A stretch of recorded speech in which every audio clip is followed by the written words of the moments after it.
தேவன் தாமே நம் அனைவரோடு இருந்து ஆசீர்வதிப்பாராக. யோவான் ஸ்நானகனுடைய தகப்பன் சகரியா ஊமையாய் விட்டான் என்று நாம் அதோட முடித்தோம். அவன் ஊமையாக போயிட்டான். ஆலயத்தில் தான் அவன் ஊமையாக ஆனது. அந்த தூபகலசத்தை காட்டுற வேலை அவனுக்கு அன்றைக்கு சீட்டில் விழுந்தது. அந்த வேலையை அவன் செய்து கொண்டிருக்கும் போது தான் தேவதூதன் அவனுக்கு காட்சியாக வந்து உனக்கு ஒரு குமாரன் கொடுக்கப்படுவா அப்படின்னு சொல்லும்போது இவர் சந்தேகப்பட்டு எப்படி ஆகும் அப்படின்னு கேட்கும் பொழுது அவன் ஊமையாகிட்டான். நீ இது நம்பாத அப்படியால் அதுமாரி நீ யோவான் பிறக்கிற வரைக்கும் நீ ஊமையாக இருப்ப அப்படின்னு தேவதூதன் சொல்லிட்டேன். நான் கடவுள் சன்னிதானத்தில் நிற்கிற காபிரியல் என் தூதன் அப்படின்னு சொல்லிட்டு அறிமுகப்படுத்தி நீ ஊமையாக இருப்ப அப்படின்ட்டு அந்த சகரியாவுக்கு சொல்லப்பட்டுச்சு.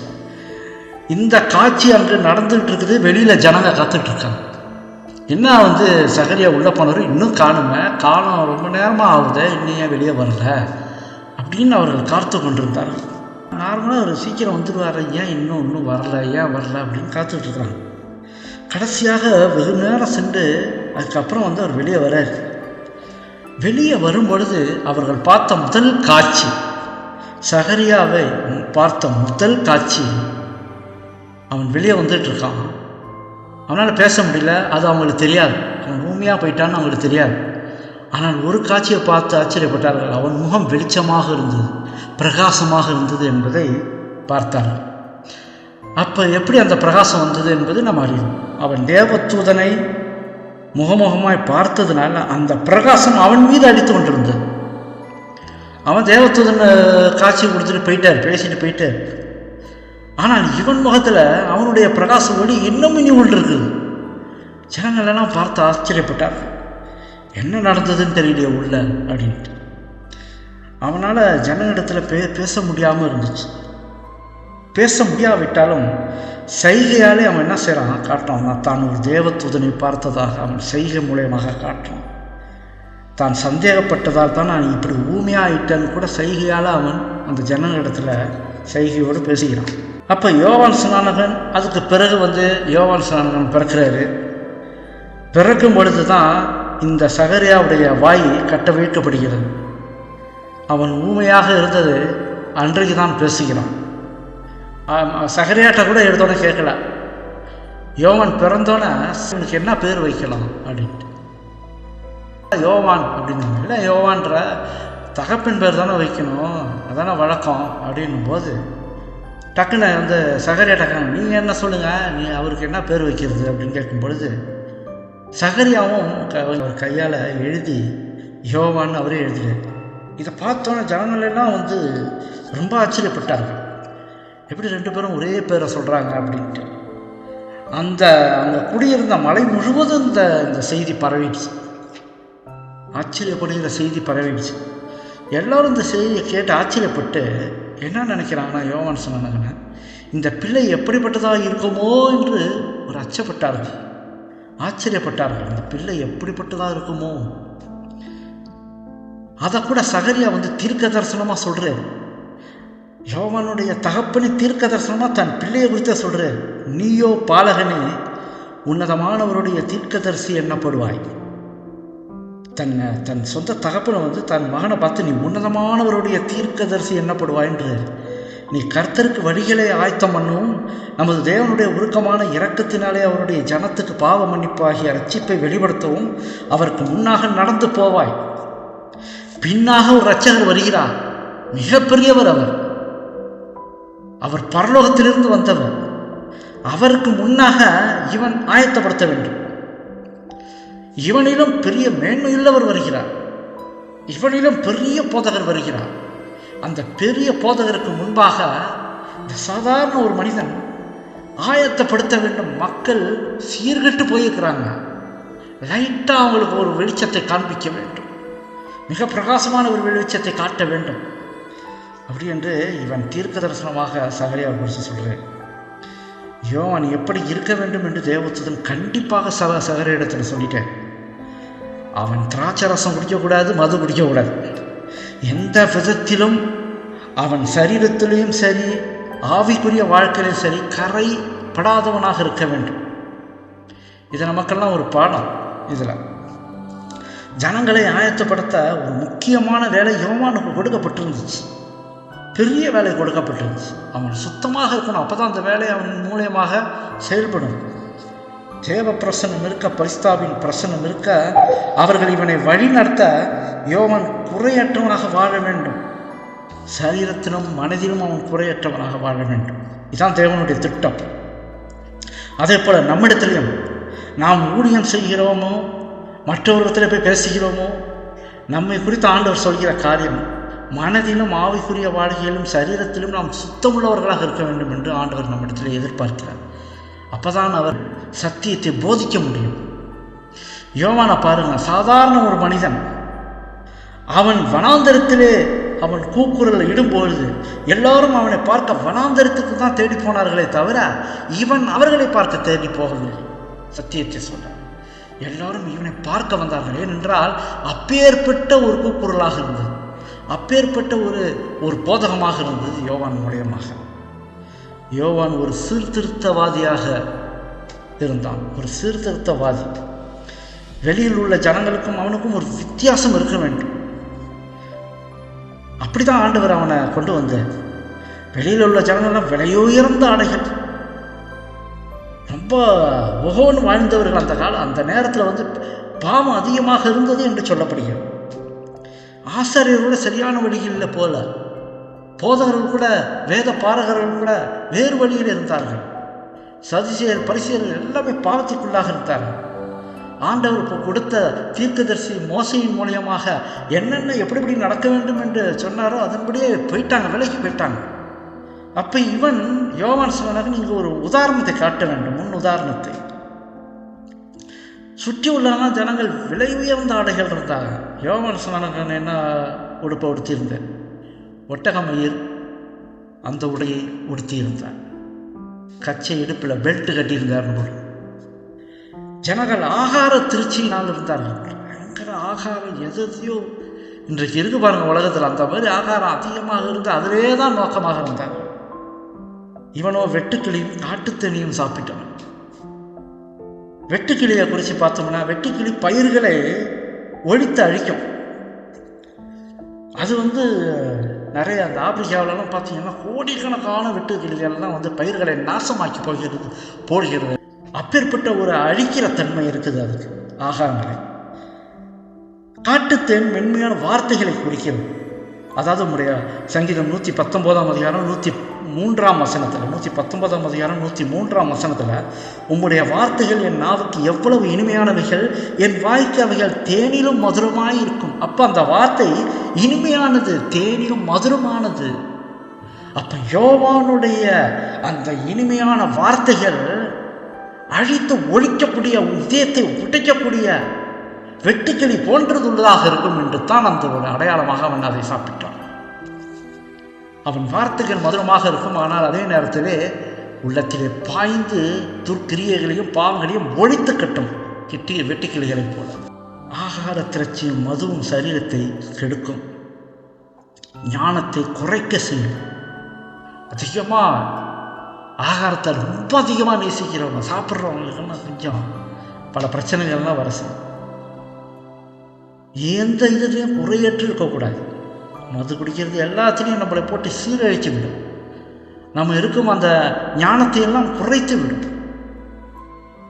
எந்த குறையற்ற இருக்கணும் அப்படின்னு சொல்லிட்டு, அதனால தான் தேவதூதன் இந்த கட்டளைகளை சகரியாவுக்கு கொடுத்தாரு. உன் மகனை எந்த ஒரு சரீரத்தின் வெளிப்பிரகாரமும் சரி, உள்ளேயும் சரி, ஆவிக்குரிய வாழ்க்கையிலும் சரி, அவன் சுத்தம் உள்ளவனாக ஒழுங்காக இருக்கணும் கடவுளிடத்தில். ஏனென்றால் பரிசுத்த ஆவியின் மூலம் அவன் உபயோகப்படுத்தப்பட போகிறான் என்று அவனுக்கு கட்டளையிட்டார். இங்கே நமக்கும் ஒரு பாடம் இருக்குது. ஆகாரம் திருச்சி இருக்கக்கூடாது. ஆகார திருச்சி வந்துருச்சு. இப்போ நம்மளை ஆட்கொண்டு கொண்டிருக்கிறது, அறிவும் மங்கி போய் கொண்டிருக்கிறது. நாமும் இயேசுவின் வருகைக்காக ஆயத்தம் உள்ளவர்களாக இருக்கணும். உலக காரியங்களில் இழுத்து செல்லப்பட்டு விட்டுவிடக்கூடாது. இயேசுவின் முதல் வருகையில் யோவான் ஜனங்களை ஆயத்தப்படுத்தினார். அவரது 2ஆம் வருகையில் நாம் ஆயத்தப்பட வேண்டும். தீர்க்க தரிசனங்கள் சொல்லப்பட்டிருக்கிறது, சம்பவங்கள் நடந்து கொண்டிருக்கிறது. 2ஆம் வருகைக்கு வேண்டிய ஆயத்தப்படுத்துதல் நமக்கு சொல்லப்பட்டு கொண்டிருக்கிறது. யோவானுடைய பெற்றோர்கள் அவனை தேவனுக்காக ஆயத்தப்படுத்தினார்கள். ஆண்டவர் சொன்னது என்ன? ஆவிக்குரிய வாழ்க்கையிலும் சரீரத்த காரியங்களிலும் அவன் தூய்மை உள்ளவனாக இருக்கணும், ஒழுங்காக இருக்கணும். அவன் புத்தியெல்லாம் தெளிவாக இருக்கணும், ஞானமெல்லாம் தெளிவாக இருக்க வேண்டும். தேவன் முன்பாக உத்தமமாக நிற்க வேண்டும், கரை திரை அற்றவனாக இருக்க வேண்டும். இதைத்தான் நம்மிடத்திலேயும் ஆண்டவர் கேட்கிறேன். பெற்றோர்களாகிய நம்மிடத்திலேயும் ஆண்டவர் கேட்கிறார். அவன் பிள்ளைகளுக்காக அவர்களை ஆயத்தப்படுத்தி தீமையான காரியங்களிலே அவர்கள் சென்று விடக்கூடாது. குழந்தைகள் பிறக்கும் பொழுது அவர்களை எப்படி நடத்த வேண்டுமோ அந்த வழிகளிலே நடத்த நான் உனக்கு வேண்டிய போதனைகளிலே என் வேதாகமத்தில் எழுதி வைத்திருக்கிறேன். அதை நீ படிக்கும்போது அதனோடு கூட சேர்ந்து உன் பிள்ளைகளை நடத்து. உனக்கு வேண்டிய உதவி வேண்டுமென்றால் என்னிடத்திலே தனியாக முறையீடு, ஜெபம் பண்ணு. உன் வேண்டுதலை நான் நிச்சயமாக கேட்டு உனக்கு பதிலளிப்பேன், உனக்கு என் ஆசீர்வாதங்களை தருவேன் என்று ஆண்டவர் சொல்லுகிறார். பிள்ளைகளை நடத்த வேண்டிய வழிகளிலே நீங்கள் நடத்துங்கள் என்று ஆண்டவர் சொல்லுகிறார். வாலிப பிரயாத்திலே ஒரு சிருஷ்டிகிற நினை என்ற ஆண்டவர் அந்த வாலிப பிரயாத்திலே ஒரு எச்சரிக்கை கொடுத்திருக்கிறார். அதுபோல பிள்ளைகள் வாலிப வயதே அடையும் போது அந்த நேரத்தில் தான் சாத்தான் மிகுந்த ஒரு சோதனைகளை கொடுத்து வேறு திசையிலே கொண்டு போகிற ஒரு காரியம். அதான் ஆண்டவர் முன்கூட்டியே எச்சரித்திருக்கிறார். நமக்கு கொடுத்த ஆண்டவர் ஆலோசனைகளின்படி நாம் ஜாக்கிரதையாக வளர்ப்போம் என்றால் இதோ யோவான் ஸ்நானகனைப் போல அவர்கள் ஒரு வெளிச்சமாக எங்கே குடியிருக்கிறார்களோ அங்கே ஒரு வெளிச்சமுள்ள பிள்ளைகளாக கலங்கரை விளக்கம் போன்ற ஒரு வெளிச்சம் சுற்றி சுற்றி அடிப்பார்கள். தேவனுக்காக பெரும் வேலை செய்வார்கள். நாம் எதிர்பார்க்க கூட மாட்டோம். அப்பேற்பட்ட வேலைகளை ஆண்டவர் அவர்கள் மூலியமாக நிறைவேற்றுவார். இதுதான் யோவான் ஸ்நானகனுடைய கற்றுக்கொள்ள வேண்டிய பாடம். அவன் நண்பர்களோடு கலக்கலை. அவன் தனிமையில் வனாந்தரத்தில் இருந்தான். ஜனங்கள் வாழ்வது போல அவன் வாழவில்லை.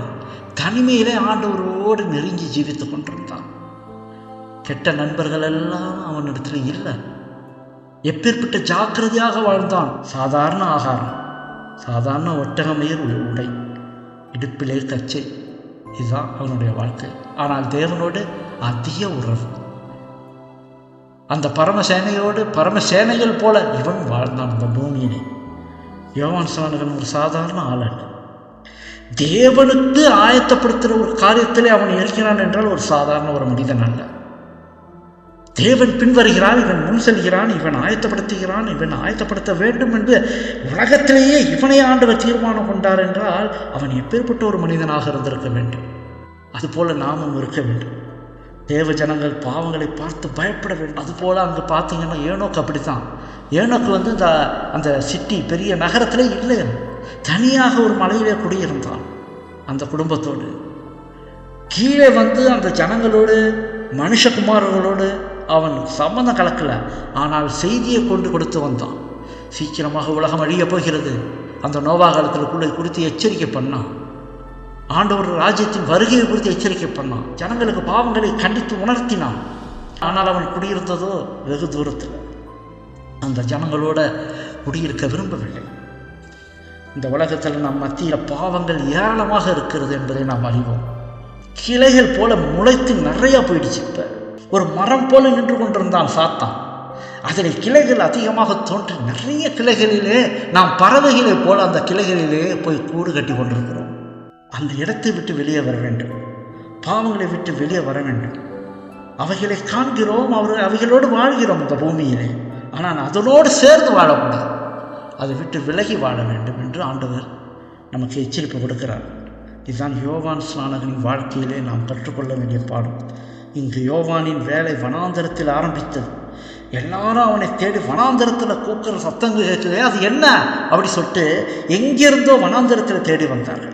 மத்தேயு 3:2 யோவானுடைய முதல் வார்த்தையை பாருங்க, மனந்திரும்புங்கள், பரலோகராஜ்யம் சமீபித்திருக்கிறது என்று பிரசங்கம் பண்றேன்.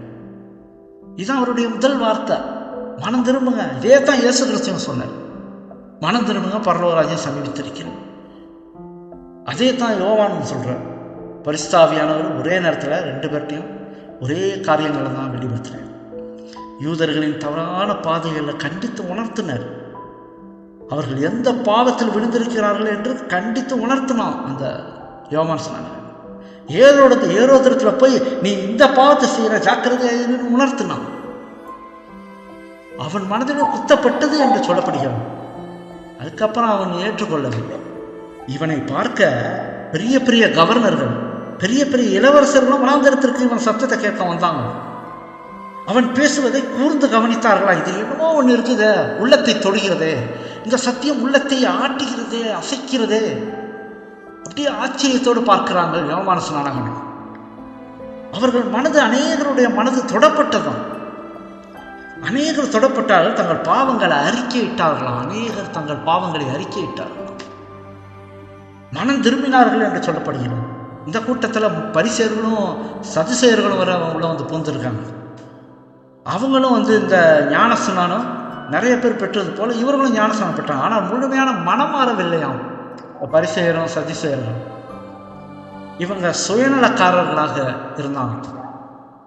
அவங்க என்ன நினச்சிருக்காங்க பாருங்க, சதுசேயர்கள் பரிசேயர்கள் இவர்களும் அந்த வனாந்தரத்தில் யோவான் ஸ்நானனுடைய பேச்சை கேட்டுக்கிட்டு உண்மையான மனம் திரும்புதல் இல்லை, வேணுக்குன்னு அவர்கள் நைஸாக அவர் தெரியாமல் யாருக்கும் தெரியாது சொல்லிட்டு அப்படி ஞானஸ்நானம் எடுக்கிறாங்க.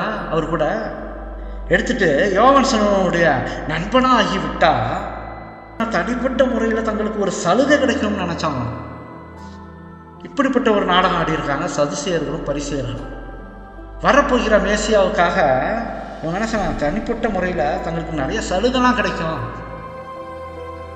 அப்படி சொல்லிட்டு இவர்கள் ஒரு பெரிய திட்டம் ஒன்று, பெரிய வஞ்சகமான திட்டம் போட்டு யோவானை நம்ம இடத்துல நண்பனாக ஆக்கிக்கலாம்னு சொல்லிட்டு அவர்கிட்ட மனம் திருமணமே நடித்து ஞானஸ்நானம் எடுத்துருக்குறாங்க இந்த சதுசேயரும் பரிசேயரும்.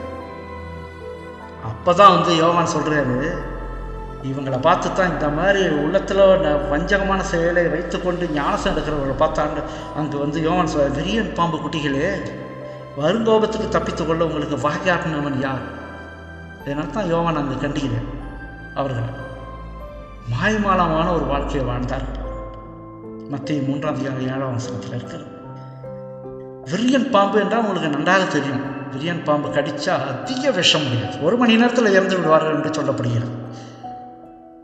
அப்பேற்பட்ட ஒரு விஷம் இந்த மனிதர்களுக்கு இருந்தது, சதுசேயர்களுக்கும் பரிசேயர்களுக்கும் பேர்பட்ட ஒரு விஷம் இருந்துச்சு, தந்திரமாக செயல்படுறது. அதனால தான் அங்கு யோவான் கரெக்டாக சரியாக ஒரு வார்த்தையை அங்கு பயன்படுத்துகிறார். நீ என்னத்தான் மாய்மலமாக நீ மறைத்து கொண்டு வாழ்ந்தால் கூட ஆண்டவர் வெளிப்படுத்தி விடுகிறார் நீ யார் என்று. அப்படி ஒரு தந்திரமானவர்கள் அங்கு இருந்தார்கள் என்று சொல்லப்படுகிறது. விஷமுள்ள சாத்தானின் பக்கம் யாருமே போகக்கூடாது. பாம்பை விட விரியன் பாம்பை விட விஷமுள்ளவன் அவன் தீண்டினால் நம்ம பரலோக ராஜ்யத்துக்கு கூட போக முடியாது. அங்கே வாசலில் கூட காலத்து அந்த பக்கமே நம்ம திரும்பி கூட பார்க்க முடியாது. அப்பேற்பட்ட ஒரு விஷம் உள்ளவன் அவன் நம்மை தீண்டுவதற்கு முன்பாகவே நாம் தப்பித்துக் கொள்ள தேவனோடு உறவாடி கொண்டிருக்க வேண்டும். வெளிப்புறமாகவும் உட்புறமாகவும் பரிசுத்தத்தை நாட வேண்டும். அப்பொழுது நாம் எப்பொழுதும் கர்த்தருடைய கரங்களால் காக்கப்பட்டு ஒவ்வொரு நாளும் ஆண்டவருடைய வழிகளிலே நடத்தப்பட்டு அவருடைய ஆசீர்வாதங்களினாலே நாம் நிரப்பப்பட்டு பரலோக வாசிகளாக நாம் இந்த உலகத்திலே வாழ்வோம், நிச்சயமாக வாழ்வோம் என்று வேதம் நமக்கு சாட்சி அளிக்கிறது. வேதம் நமக்கு வாக்குத்தத்தம் பண்ணி இருக்கிறது. தேவனோடு உறவாட வேண்டும், தேவனோடு வாழ வேண்டும் என்பதே இந்த பாடத்தின் கருத்தாக இருக்கிறது. தேவன் தாமே நம் அனைவரோடு ஆசீர்வதிப்பாராக. ஆமென்.